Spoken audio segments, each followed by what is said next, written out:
private beaches, ice white sand, clear blue water, and endless cocktails.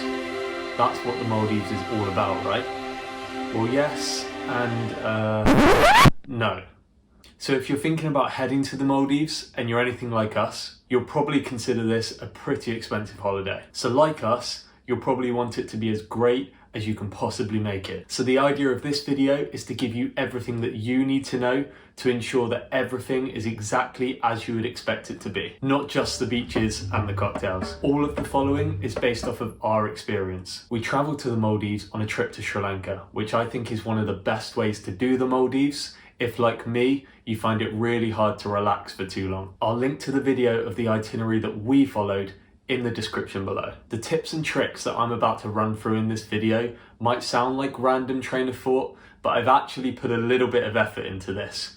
So if you do find it useful, I'd really appreciate you subscribing to my channel. So firstly, getting to your resort. So unless you're an Olympic endurance swimmer, you're probably going to need some kind of transportation. We found that a lot of resorts will actually arrange transportation for you, but they'll often add this additional cost on top of the advertised cost that they're showing when booking. So you'll typically have two options for getting to your resort, which will either be boat or seaplane. The cost of a seaplane is quite a lot more expensive than the boat option, anywhere between $300 to $900 per person for the round trip. Honestly though, I would take this option unless the boat ride is going to be very short. After the pretty long trip over to the Maldives, tackling your way through Malé International Airport and coming out the other side, you're probably not going to want to get on a long boat ride over to your resort. Also for me, the seaplane was quite novelty. I'd never taken off and landed in water before, and the perspective that you get passing over the islands is really worth the additional cost. Now on to service.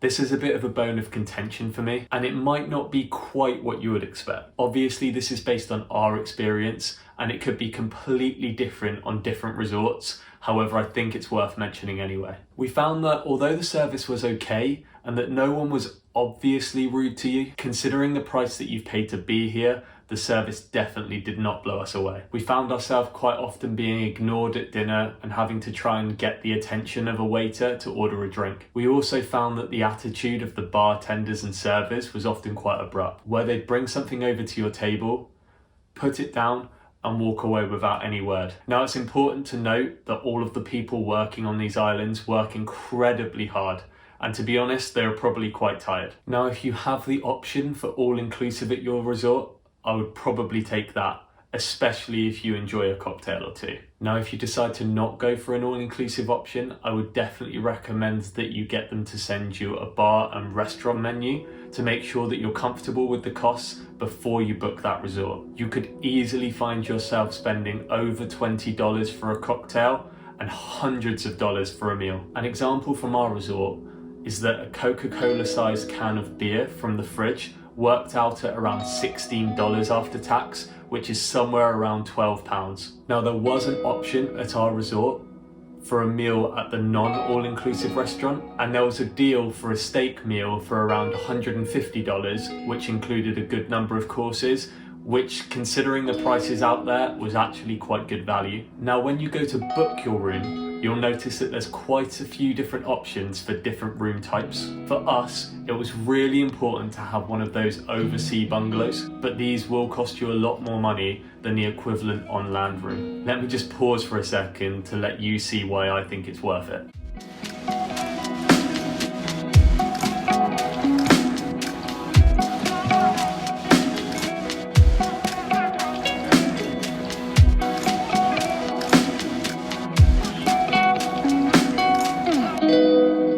Now our particular room had a plunge pool as well. Having the room set up like this really did make it feel luxurious and a unique experience. We actually spent the majority of our time hanging out in our own accommodation. As I mentioned at the top of the video, we visited the Maldives on a trip to Sri Lanka, where we were here for 4 days across 3 nights, which was perfect for me. I'm not great at just relaxing in the sun, and after a few days I'm itching to get going again. If you're similar to me, I'd either follow an itinerary similar to ours and visit another country along the way, or I'd book a larger resort with more areas to explore. Certainly something with more choice in restaurants, and different bars to get a different perspective would be a must. Now, you may find some conservation activities happening at your resort, which may be of interest to you. You may also find that they're needing to pull up sand from further out to restore the shoreline, and it might be worth finding out if this is going to be happening during your stay,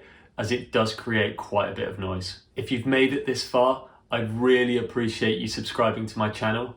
I do plan to make more videos like this, and by subscribing, you're telling me to do just that. If you've got a question, type it in the comments below. I'll try to answer all the questions if I can. Now, as I've already mentioned, if you haven't already, I really recommend you watching our Sri Lanka and the Maldives itinerary video. Until next time, enjoy this parrot that we met on our trip to the Maldives.